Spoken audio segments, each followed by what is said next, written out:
नमस्कार, लोकमंच न्यूज देख रहे हैं आप। मैं हूं आपके साथ सुरभि राजपूत।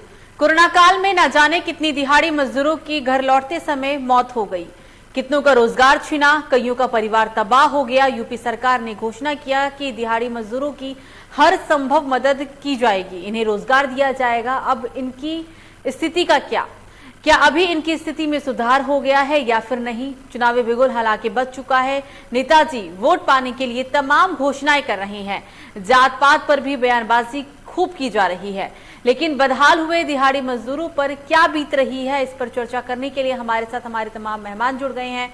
कोरोना काल के बाद क्या स्थिति है उसके बारे में उनसे हम चर्चा करने वाले हैं। मेहमानों से आपका परिचय करा देते हैं। आपको बता दें, गौरव वाल्मीकि जुड़े हैं, राष्ट्रीय मजदूर संघ के नेता हैं। सर, स्वागत है लोकमंच न्यूज में। अनुपम भंडारी नेता भाजपा है, आपका भी स्वागत है।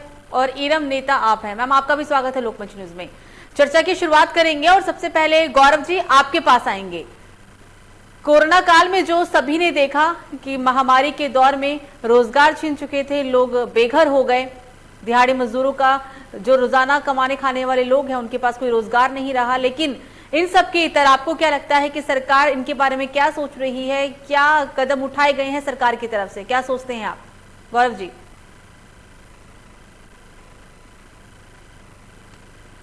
चुनावी माहौल है, चुनाव भी नजदीक है, लेकिन तो देश की जो जनता है जिसमें तिहाई जो मची कोरोना काल में सब कुछ तबाह हो गया।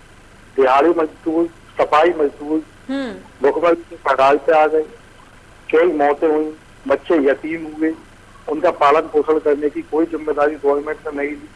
ये सारी चीजें जो घोषणाएं में की गई वो सब खोखले दावे थे। इन खोखले दावों की वजह से आज जो मजदूर वर्ग के लोग हैं वो बिल्कुल एक इस तरीके के कगार पे हैं कि उनका भविष्य अब आगे बनना और उनके बच्चों का भविष्य आगे बनना बड़ा नामुमकिन जैसा है, जिसका संपूर्ण दोष हम मजदूर नेता होने के नाते भारतीय जनता पार्टी की सरकार को देती।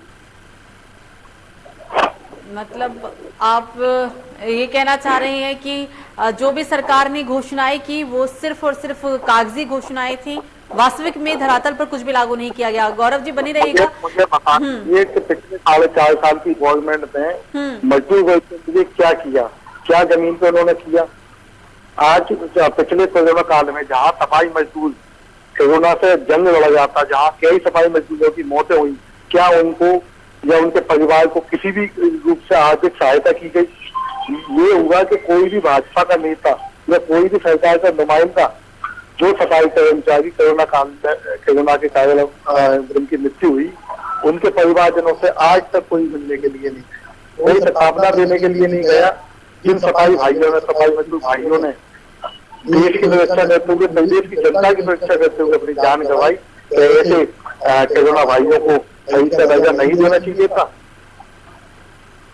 गौरव जी, इस आरोप का जवाब और इस बात का जवाब मुझे लगता है कि भाजपा नेता ही दे पाएंगे। अनुपम जी के पास चलेंगे और जवाब मांगेंगे। अनुपम जी, अभी आपने गौरव जी को सुना, उनका साफ तौर पर कहना है कि कोरोना काल में जो तबाही हुई, सरकार ने जो वादे किए थे वो सिर्फ कागजी तौर पे थे, धरातल पर कुछ भी लागू नहीं किया गया। हर चीज के लिए जिम्मेदार मौजूदा सरकार को ठहराया जा रहा है। अनुपम जी, देखिए, जब भी कोई सरकार सत्ताधारी सरकार होती है, विपक्षियों का आरोप लगाना स्वाभाविक है। ठीक है, इनका काम अभी है, आरोप लगा सकते हैं। जनता सब कुछ देखा है। देखिए, पहले जब हम बोल रहे हैं, भाई साहब एक मिनट, जब हम बोल रहे हैं तो थोड़ा सुन लीजिए हमको।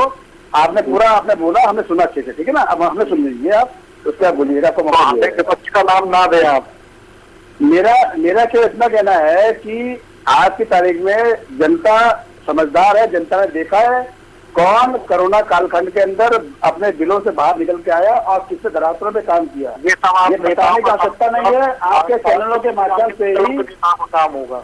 लेकिन मैंने जो भंडारी साहब थोड़ा सा करेक्ट करना है आपको। भंडारी साहब थोड़ा सा मुझे यहाँ पे आपको करेक्ट करना है। अभी आपने बोला कि विपक्षों का आरोप है, ये कोई विपक्षी के नेता नहीं है। गौरव वाल्मीकि इनका नाम है, राष्ट्रीय मजदूर संघ के नेता है, विपक्षी नेता नहीं है। सर, अब बोलिए आप।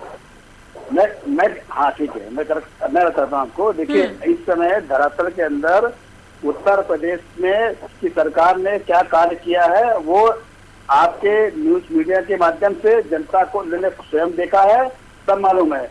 हमारे मुखिया निकल के कोरोना कालखंड के अंदर भी जनपदों में हॉस्पिटल में जा जाके लोगों का हालचाल लिया है।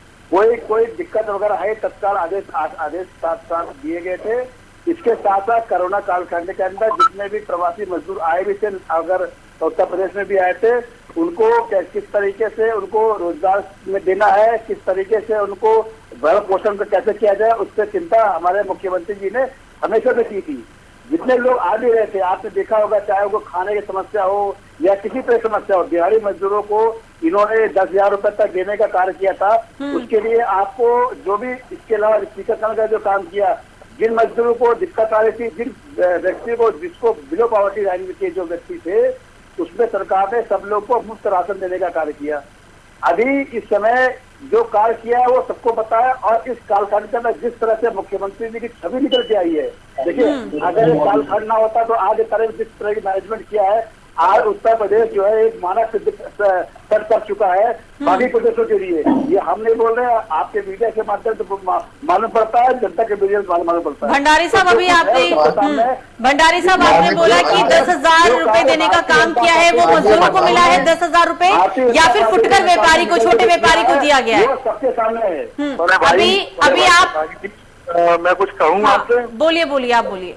मैं ये कहना चाहता हूँ कि ऐसी क्या वजह है कि उत्तर प्रदेश सरकार के पास ऐसे कोई भी आंकड़े नहीं है कि कितने सफाई कर्मचारियों की मृत्यु कोरोना काल से हुई है, कितने सफाई मजदूरों को जो प्राइवेट वर्कर्स है आप बता दीजिए, उनको आर्थिक मदद बता दीजिए। मुझे लगता है भंडारी साहब, मुझे लगता है कि शायद डेटा या जवाब इरम जी के पास है। ठीक है भंडारी साहब, इरम जी को जवाब देने दीजिए। बोले मैम। प्रवासी मजदूरों की अगर बात करें हम, तो प्रवासी मजदूरों को क्या दिया भाजपा सरकार ने? आपको बता दें, शायद याद दिलाना चाहूंगी, आपको तो खुद पता होगा, मैं आपके माध्यम से इनको याद दिलाना चाहूंगी, जब ट्रेन से जो मजदूर जाते जाते थक गए थे और ट्रेन की पटरी पे सो गए थे और मालगाड़ी उन्हें कुचल कर निकल गई थी, उसमें बहुत सारे गाँव के लोग थे, क्या उनको कुछ धनराशि मिली है? इन्होंने बोला कि 10,000 मिले। मैं उनसे पूछना चाहती हूँ, जिन लोगों को ट्रेन को कुचल के जो मर गए वो छोड़ दीजिए, और वो 10,000 भी मजदूरों को नहीं मिला है भंडारी साहब। वो मजदूरों को आप लोगों ने 10,000 नहीं दिया, ये सरकार नहीं दी है, बल्कि फुटकर व्यापारी थे, उनको 10,000 दिया गया, वो मजदूर नहीं थे। भाजपा कार्यकर्ताओं को इन लोगों ने गवर्नमेंट ने दी है, क्योंकि हमारे पास उसकी सूची भी है। जब भी कभी आगे डिबेट होगी, आपके पास सूची जो है, देखिए यहाँ पे मैं आपको रोकूंगी, आपके पास सिर्फ सूची होगी, आपके पास सिर्फ कागज में चीजें होंगी, आप उसमें जो है देश नंबर 1 पे होगा, लेकिन आप शायद कागज पे ये सारी चीजें कर रहे हैं, जमीनी स्तर पे मैं भाजपा का परिवर्तन नहीं हूँ, मैं भाजपा की ओर से नहीं बोल रहा। मैम आपको भी शायद यहाँ पे करेक्ट करने की जरूरत है। आप देख लीजिए, उनका नाम गौरव वाल्मीकि है और वो कोई भाजपा की कार्यकर्ता नहीं है, बल्कि राष्ट्रीय मजदूर संघ के नेता है। कोई विपक्षी या मौजूदा सरकार के वो नुमाइंदे नहीं है, उनके कोई नेता नहीं है। अब बोलिए। मेरा सवाल भाजपा के नेता से था कि जो उन्होंने मजदूर की बात की है, मैं उन मजदूरों की बात कर रही हूँ। भंडारी साहब, सवाल आपके लिए सर। देखिए, उत्तर प्रदेश के जितने भी हमारे जो भी मजदूर यहाँ पर हैं, इसके अलावा जो भी प्रवासी वहाँ पर आए हैं, जैसे किसी की मान लीजिए मृत्यु भी हुई थी, यह आप लोगों को मालूम है, किसी व्यक्ति को मृत्यु या दिव्यांग होने पर 2 लाख रुपए की मदद सरकार ने की थी। और उसके साथ साथ हर इलाज के लिए सरकार ने 5 लाख रुपए का बीमा का देने का कार्य किया था। उसके साथ साथ मुफ्त राशन देने का कार्य किया था। जो प्रवासी यहाँ पर आए थे 7 दिन के अंदर, 7 दिन के लिए उनको क्वारंटीन भी किया गया था। उसके साथ साथ जो भी जितने भी जरूरत मूलभूत सुविधाएं थी, उनको तत्काल मुहैया कराई गई थी। इसके अलावा जितने भी आपके जो संगठित जितने भी कागज वो थे, उनको 2 लाख रुपए बीमा दिया गया था।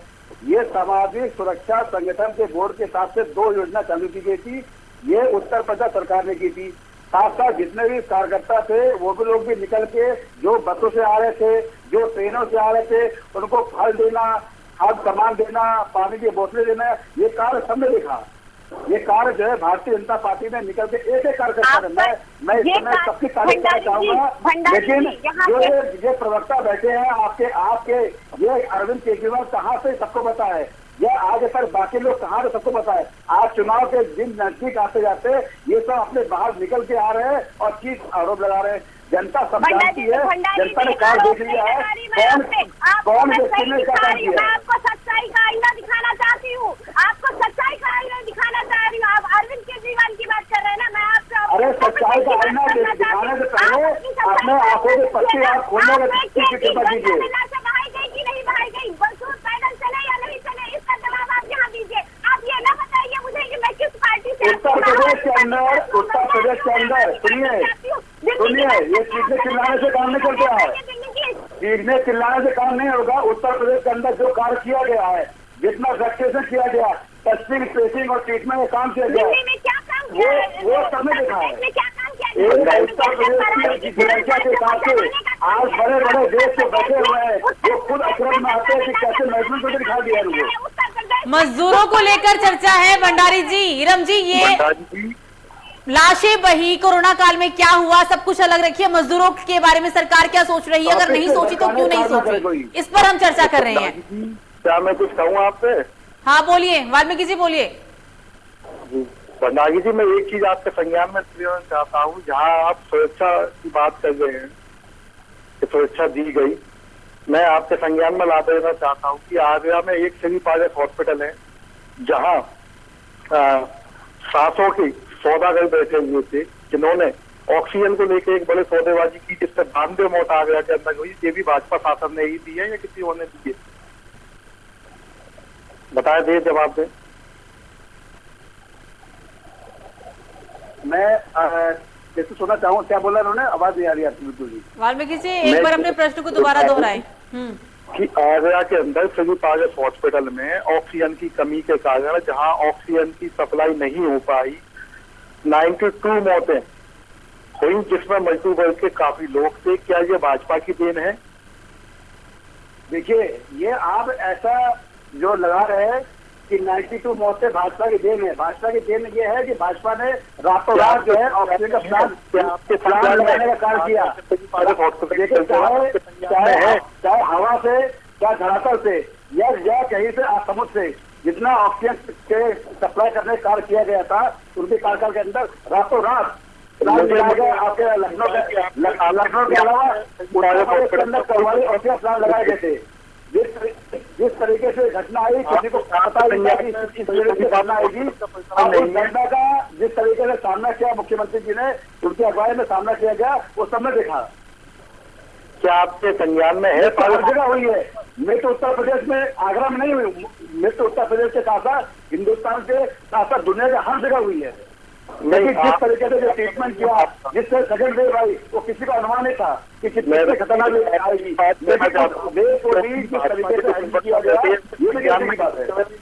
इतना बड़ा एक मार्गोडेल किया गया था, जिसके कारण मृत्यु हुई इतनी, इनके संज्ञान में है ही नहीं, कैसे ये जनता को जवाब दे पाएंगे? उत्तर प्रदेश की तो वाहवाही की बात कर रहे थे भंडारी साहब कि उत्तर प्रदेश ने नियंत्रण किया, हर जगह वाहवाही हुई, आप हर राज्य को तो नाम नहीं लिए। पंजाब में मृत्यु नहीं हुई। अगर उपलब्धियां हैं तो खामियों को भी स्वीकार करें। आपने उपलब्धियां गिनवा दी तो खामियां स्वीकार कौन करेगा सर? लोग खुद अकड़ में आ गए हैं। भाई भंडारी जी, जब किसी डिबेट में आप बैठे तो मेरा निवेदन है आपसे कि सारी जानकारी आप एकत्रित करके बैठे, जिससे कि प्रदेश की जनता को जो सही जानकारी दे सके और सही जवाब आप दे सके। अन्यथा एक अनभिज्ञ के तौर पे आप जनता के बीच में आएंगे। भाजपा का चेहरा पहले से ही खराब है प्रदेश की जनता के बीच में। आप अगर डिबेट में बैठेंगे तो ऐसा महसूस होगा कि मान्यवर डेटा का साथ बात करने की हम आप कृपा कीजिए। आप जो बात कर रहे हैं 342 प्लांट, 342 प्लांट उत्तर प्रदेश के अंदर संचालित करने का कार्य किया मुख्यमंत्री जी ने। देखिए, अगर आप एक हॉस्पिटल का नाम लेंगे, जिले का नाम लेंगे, मैं बात कर रहा हूँ, मैं पूरे उत्तर प्रदेश की बात कर रहा हूँ। उत्तर प्रदेश के अंदर पूरी दुनिया में बातें हुई है। मेन बात यह है कि किस तरीके से किस मुख्यमंत्री ने, किस राज्य के मुख्यमंत्री ने तत्काल कार्रवाई लेके काम किया है। प्लान लगाना, 7 दिन के अंदर पिज्जा में बड़ा प्लान लगाना, ऑक्सीजन प्लांट सर सिर्फ मजदूरों के लिए लगाया गया था क्या भंडारी साहब? मेरा प्रश्न मुझे लग रहा है कि मुझे कई बार दोहराने की जरूरत है। एक बार फिर दोहराती हूँ, नहीं एक बार प्रश्न को मैं फिर दोहरा रही हूँ, उसका जवाब दीजिएगा मुझे। मजदूरों की स्थिति को लेकर सरकार ने क्या काम किया, आने वाले समय में क्या काम करेगी? क्योंकि अभी तो ऐसा लग रहा है कि सरकार के सारे नेता सिर्फ चुनाव की तैयारी कर रहे हैं। मजदूरों की स्थिति को लेकर बात करें कि क्या काम किया गया है। ऑक्सीजन प्लांट वो सब अलग रखिए। पहले कोरोना काल में जब हमारे सफाई मजदूर भाई की मौत हुई, आगरा नगर निगम के हैं या कुबेरपुर खत्तागढ़ पर जब मौत हुई, तो सरकार के एक नुमाइंदे केबी सिंह ने उनकी लाश को जो है वो एक टाट में, मतलब जो कट्टा गंदे तरीके का होता है, उसमें लपेटवा के उन्होंने सड़क पे फिरवा दिया था। ये 2 साल थी कोरोना काल में, और उनके आरोपियों को अब तक कभी कोई सजा नहीं मिल पाई, कभी उनके खिलाफ एक FIR नहीं हो पाई। शासन से बहुत गुहार की गई उस पीड़ित परिवार को मुआवजा दिलाने के लिए और न्याय दिलाने के लिए।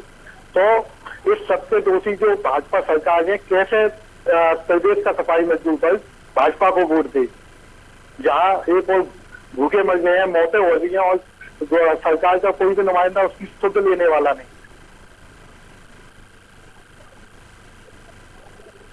देखिए, उत्तर प्रदेश श्रमिक भरण पोषण योजना के तहत लगभग 15 लाख दिहाड़ी मजदूरों को, ये मेरे 15 लाख दिहाड़ी मजदूरों को 20 लाख 37,000 रुपए का फायदा जितने भी रेडी वाले हैं, फेरी वाले हैं, प्रवासी मजदूर, उनको दिया गया है। जिसमें 1,000 रुपए का 1,000 रुपए सबके खाते में डायरेक्ट सीधे उनके अकाउंट में पहुंचे थे। 1,000 से जीवन यापन हो जाता है सर? 1,000 काफी होते हैं सर? देखिए, free ration, free treatment, free टीकाकरण, ये कार्य जो है सरकार ने किया है, आपके सामने है। मेरा ये कहना, ये तो हमारा भंडारी जी जिस तरीके से चीजों को लेके हमारे साथ की मौत हुई और उसको सड़क पर फेंकवा दिया गया, उसको सरकार ने क्या मुआवजा दिया, क्या उसके परिवार की आर्थिक मदद की, क्या उसके बच्चों को कहाँ शिक्षा के लिए उन्होंने किया, बताइए। देखिए, जितने भी, चाहे वो कन्या, उसके लिए कन्या की योजना सरकार चला रही है, जितने भी मौतें हुई थी उसमें 2 लाख रुपए का से मुआवजा दिया गया सभी को, आपको मालूम होगा। ये मुआवजा सारे जितने भी कोरोना काल के अंदर मृत्यु हुई है सबको प्राप्त हुआ है।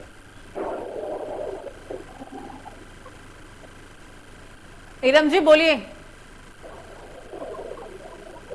भंडारी जी से मैं ये पूछूंगी कि कोरोना काल में जो पैदल प्रवासी मजदूर चल रहे थे, जिसमें सबने देखा कि किस तरह से किसी ट्रक पे लोग चढ़ रहे हैं, किसी उससे जा रहे थे, क्या सरकार ने उनको घर भेजने के लिए, वो कुछ और आपसे नहीं मांग रहे थे, आपसे घर जाने की बात कर रहे थे, पैदल जा रहे थे, तो उसमें सरकार ने उनको क्या मदद दी? सरकार ने उनको मदद दी, उनको जहाँ से जिनको जाना था उनको पहुँचाने के लिए गाड़ी मुहैया कराने का कार्य किया।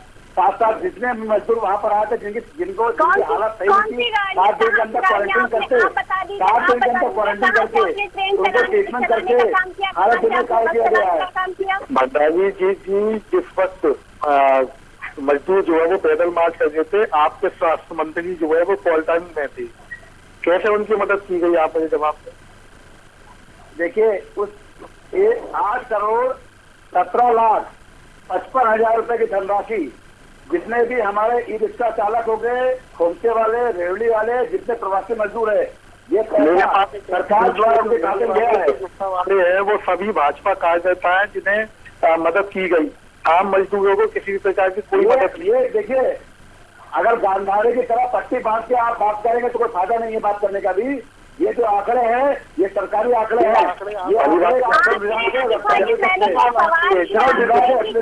ये पैसा किन किन जग से प्राप्त हुआ, भारतीय जनता पार्टी के कार्यकर्ता जी जो सवाल आपसे किया उसका जवाब दे दीजिए। जब प्रवासी मजदूर जा रहे थे तो आपने कौन से बस स्टेशन से कौन सी बसें लगाई, कौन सी ट्रेनें चलाई, इसका सवाल का जवाब दे दीजिए। आंकड़े तो आप बहुत दे देंगे, आंकड़ों से तो हम आपसे नहीं जीत सकते, लेकिन जो सवाल जनता कर रही है उस मजदूरों के लिए वो सवाल का जवाब दे दीजिए।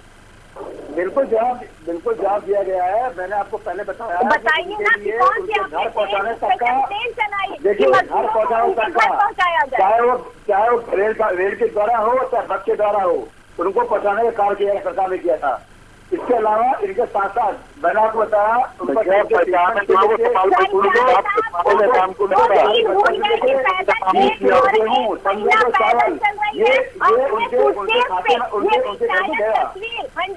भंडारी जी, ये भी शायद तस्वीर उत्तर प्रदेश की है कि एक सूटकेस से माँ अपने बच्चे को नाच के खींचती हुई लेके जा रही है। ये भी तस्वीर शायद उत्तर प्रदेश की है कि एक माँ अपने बच्चे को लटका के जा रही है। मैं आंकड़ों की बात नहीं करूंगा, मैं जो असलियत है उसकी बात आप करिए यहाँ पे भंडारी जी।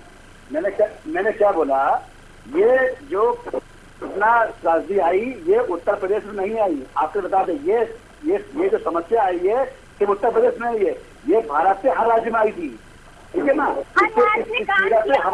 पीड़ा में सभी लोग गुजरे हैं। जितनी गंदी तस्वीरें दिखाई गई है वो कहीं की नहीं, जितनी ज्यादा शर्मनाक तस्वीरें आई हैं वो कहीं की नहीं थी। और कहते हैं ना कि हमको तो राम भरोसे छोड़ दिया, मजदूरों को क्या सरकार ने राम भरोसे छोड़ दिया था? सरकार ने जितने भी लोगों को जो कोरोना पेशेंट थे, जो पीड़ित थे, उनको टेस्टिंग टेस्टिंग दी गई है, उस टेस्टिंग में सुनिए हम मजदूरों की बात करेंगे। जो टेस्टिंग किया गया उनको ट्रीटमेंट किया गया और आज एक रिकवरी दर जिस तरीके से पॉजिटिव दर कम किया गया वो आपको सबसे सामने पता है। इसके साथ साथ बाकी राज्यों में क्या हकीकत थी, क्या उन्होंने किया वो भी पता है आपको। तो उससे कंपैरिजन करेंगे, उत्तर प्रदेश ने लाख दर से अच्छा कार्य किया, ये सबने देखा और सबने भी सराहना की। ये बात ठीक है, उत्तर प्रदेश में ही गंगा जी में लाशें बहाई गई हैं, पूरे देश में कहीं नहीं बहाई गई है। इससे बड़ी उपलब्धि इस प्रदेश में और इस प्रदेश सरकार को क्या दी जा सकती है बताइए।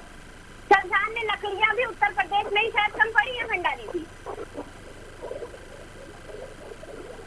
मृत्यु आपके हिसाब से केवल उत्तर प्रदेश के अलावा बाकी जगह तो बेकार हुई नहीं थी।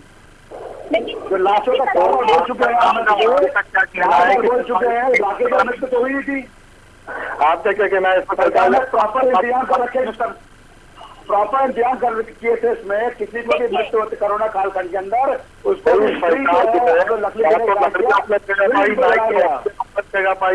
मौतें तो मौतें होती गई, सरकार पूरे मरने वालों को लकड़ियां दे पाए। अरे पंजाब में क्या हुआ, राजस्थान में क्या हुआ, महाराष्ट्र में क्या हुआ, दिल्ली में क्या हुआ, इसके बारे में बताइए आप। दिल्ली में क्या कराने की भंडारी साहब उत्तर प्रदेश तक रही है सर। किसी डिबेट में आप शामिल उत्तर प्रदेश में कंट्रोल क्यों हो पाया, बाकी जगह क्यों नहीं हो पाया? आप भूलिए मत कि लोग डिबेट में बैठे हुए हैं, क्यों कंट्रोल नहीं कर पाए? चलिए प्रश्न पूछा है आपने तो जवाब आप ही दे दीजिए, जवाब दीजिए। सबसे नंबर 1 पे आया, आगे राज्य क्यों नहीं हो पाए? चाहे इसको मारा सेट किया गया जिस तरीके से, जिस मैनेजमेंट से योगी जी काम कर रहे हैं, बाकी लोग काम कर रहे हैं। कहाँ कंट्रोल हुआ सर? भंडारी साहब कहाँ कंट्रोल हुआ? तीसरे लहर में कितने लोग मरे हैं? जब पीक पे था तो उत्तर प्रदेश में पीक पे आया, जितने मरे उतने उत्तर प्रदेश में भी मरे हैं। तीसरी लहर कितने मरे आप बताइए? तीसरी लहर आई कब है सर? वही तो सर आप बताइए, आप तीसरी लहर बता रही है, कितने मरे आप बताइए? हम दूसरी लहर की बात कर रहे हैं, आप पीक की बात कर रहे हैं ना। महाराष्ट्र में तीसरी लहर अभी नहीं आई, अभी आने की संभावना है। आप कह रहे हैं ना कंट्रोल किया, कंट्रोल किया, जितने मरने थे मर गए। देश की जनता जानना चाहती है कि कितने सफाई मजदूरों को, देश की जनता जानना चाहती है सारे लोगों के नकाब उतर चुके हैं, नकाब उतर चुके हैं, सपा का नकाब उतर चुका है, कांग्रेस का नकाब उतर चुका है। नया सपा नेता है भंडारी साहब, ना यहाँ पे कांग्रेस के नेता है। जो जुमले लेके आई है इससे चलने वाला काम नहीं है। उत्तर प्रदेश समझदार लोगों के राज्य है, लोगों ने सब कुछ देखा, बाकी पार्टियों ने कहा छुट्टे बैठे थे, कौन छुट्टे बनाने विदेश गया वो भी देखा गया। भंडारी जी बात मजदूरों की हम लोग कर रहे थे, शायद आप भूल गए। मैं मजदूरों की बात बार शायद हमारी एंकर मजदूरों के बाद आपको बताया ये मजदूरों के बाद नहीं, ये हर जगह थी। जिस मैनेजमेंट में काम किया गया आपने सबने देखा। प्रियंका जी अगर मेरी बात सुन गई है तो मेरा निवेदन है कि भाजपा के किसी अच्छे प्रवक्ता को डिबेट में बुलाया जाए, जिससे कि वह प्रदेश की जनता को जब आपके पास आंकड़े ना हो ना, जब आपके पास आंकड़े ना हो, बात करने का लॉजिक नहीं है। वाल्मीकि जी आंकड़े हो तो बात कीजिए, हम बात कर रहे हैं आंकड़े के साथ बात कर रहे हैं, आपके कोई आंकड़े नहीं है। एक लाइन तो 4 बोल चुके हैं आप लोग, लाठी चल रही थी, मजदूरों को क्या काम किया बताया गया, क्या दिया गया बताया गया, ट्रीटमेंट कितना मिला बताया गया, कितने लोगों ने ट्रीटमेंट करके। चलिए समय खत्म भंडारी साहब, समय कम है सर। अब आगे जब दोबारा चर्चा करेंगे उसमें बताइएगा। इस चर्चा को हम यही समाप्त कर रहे हैं क्योंकि समय खत्म हो चला है। आप तीनों ही मेहमान हमारे साथ जुड़े, इसके लिए आप तीनों का बहुत बहुत शुक्रिया। हम बात कर रहे हैं कोरोना काल में बेरोजगार हुए मजदूरों की, कितनी दिहाड़ी मजदूरों की घर समय मौत हो गई थी, कितनों का रोजगार भी छिन गया था, कईयों का परिवार भी तबाह हो गया था। यूपी सरकार ने कई घोषणा की थी, लेकिन उन घोषणाओं को वास्तविक रूप में धरातल पर कितना लागू किया गया, इसी पर ये पूरी चर्चा थी। फिलहाल अभी के लिए मुझे दीजिए इजाजत। लोकमंच न्यूज पर खबरों का सिलसिला जारी रहेगा। नमस्कार।